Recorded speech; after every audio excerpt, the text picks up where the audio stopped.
Hey everybody, Carrie Cox here. I just wanted to talk to you guys today about digestion and how key it is. I've been having a lot of patients come in with issues of digestion, a lot with the younger generation. There is a lot of factors going on right now with people dealing with stress.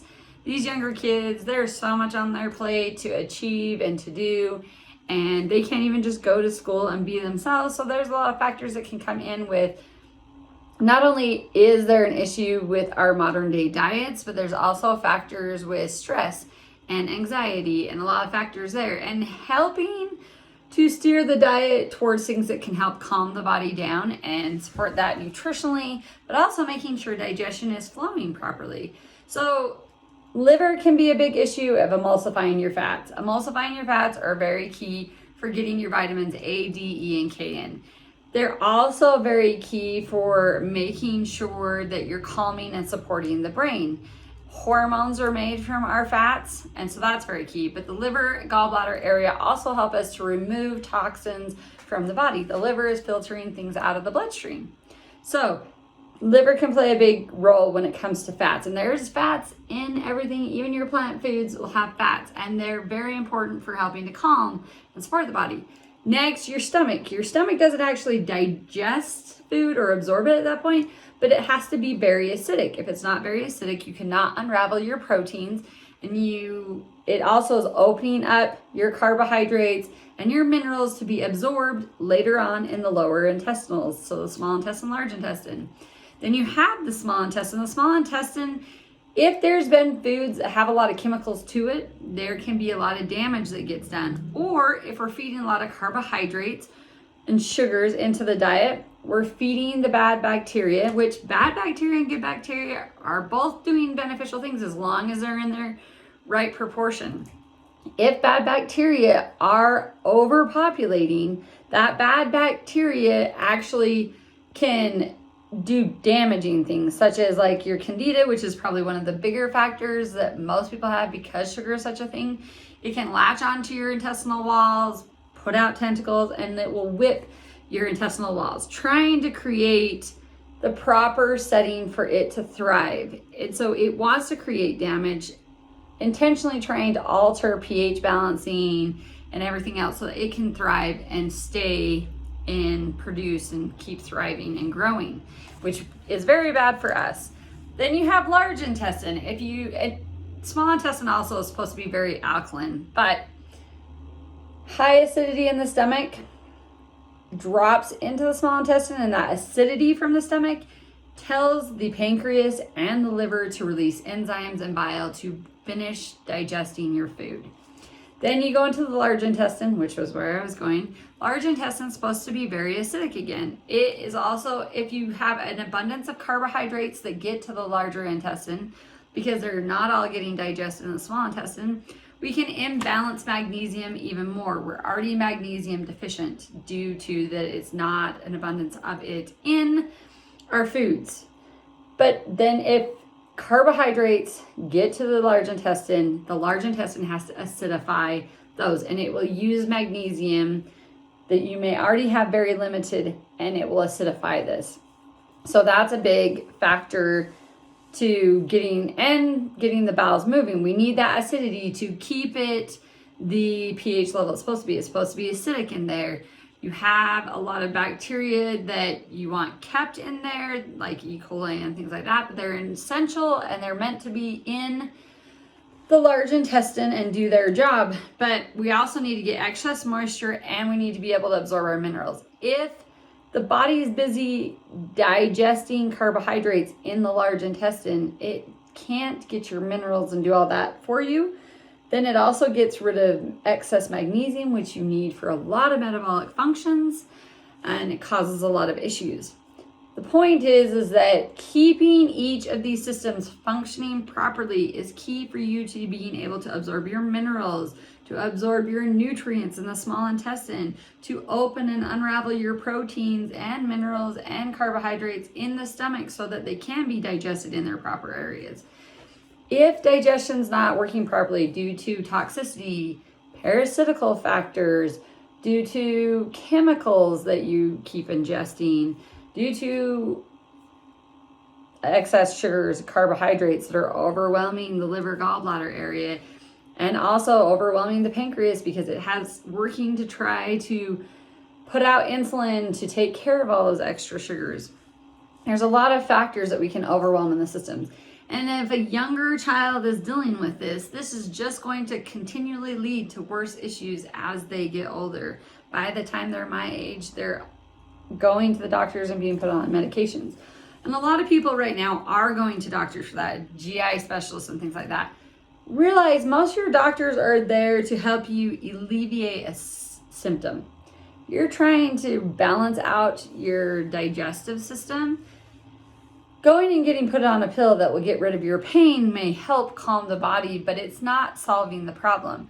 Most of us have the problems we do based on the daily rituals we do, and that brings about either positive things or negative things.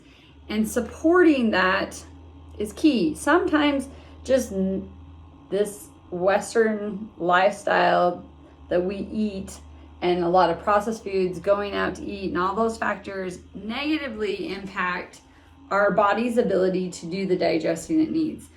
There's a lot of factors that I could go into with foods, but that's where you come and see me, because then I can specifically go into the factors that apply to you. And it's a lot of information. Anyway, there's a lot of ways to preparing your food that can make a difference. There's a lot of ways of the type of foods that you're getting that can make a difference. After the age of 25, our enzymes begin to dwindle. We also have a lot of issues that go on within the stomach, so the acidity is not necessarily there. Doing things like apple cider vinegar to increase acidity, or I do Zypan, which is the hydrochloric acid. You have to have different factors to keep that stomach very acidic. That's a huge part too of your stomach closing off and doing the digestion and then opening up and dropping it in, which also then triggers the rest of the digestive process. So if the stomach acidity isn't there because you're taking omeprazole or an antacid of any kind, that is causing you to not digest and can cause you problems because you're not breaking down your proteins. Your proteins are what you use to rebuild your muscles and all of your organs and systems. So you need that acidity. If it also is triggering to break down your fats and enzymes that come to finish digesting everything else. So if you're taking an antacid, I would truly question if you have an overproduction of acidity or not. Antacids, if you've been on them for a decent amount of time and you come off of them, you will have an overabundance of acidity due to the fact that you've been basically kinking a hose of that hydrochloric acid, and the body, when you stop doing that, will just, it's got nothing stopping it and controlling it, so it will overproduce.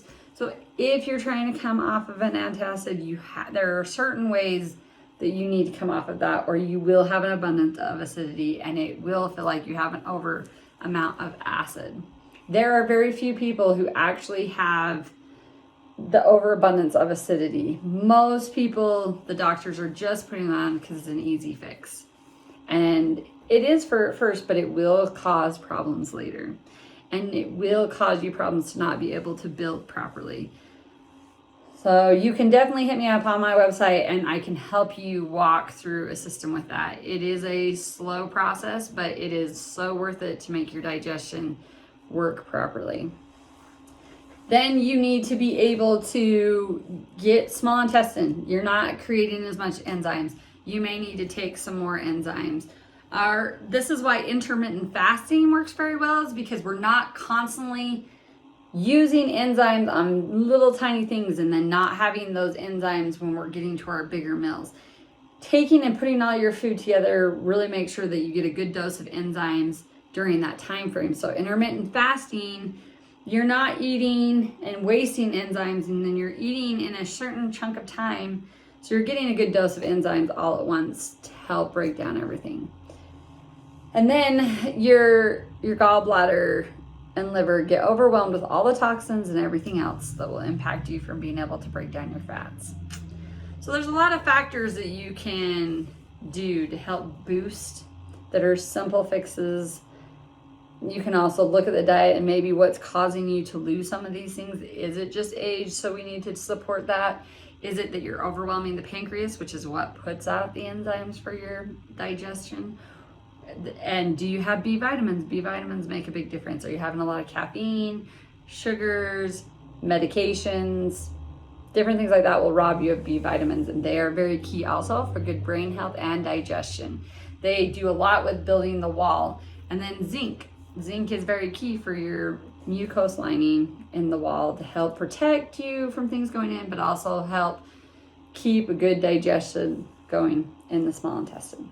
Anyway, I could ramble on with a ton of big words and everything else, but the key is if you're having digestive issues, you want to take action now unless you want to deal with issues when you're older.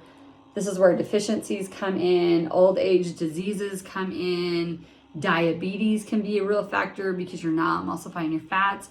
You want to make sure you get these things taken care of, and I can help you do those things. Buying supplements to boost your enzymes and finding ways to help boost your digestion and take care of that now versus a bunch of medical bills or even disease when you get older. It's worth it to spend the time and effort now, and it really isn't that complicated. I am here to help. Having someone who understands these things and can lead you and make a plan for you makes it very easy. So go to my website, utahfoundationalnutrition.com. Let me help you. Digestion is your life source. This is where you get everything you need to fight disease, to support the body, to continue to grow for you fitness people, grow your muscles, be able to metabolize fat, lose fat, not be toxic, all those wonderful things. Every area is needed that. And some people, digestion's even just a factor of I am stressed out and my digestion's not working.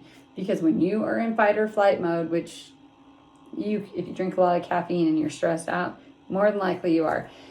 You can calm those things with minerals and things like that and get things in there easy to absorb to help calm the body down. And even switching the way we're eating can help a lot there too. So look it up, utahfoundationalnutrition.com. Take a symptom survey. Come in and see me in my office. Love to help you. Have a great day, guys.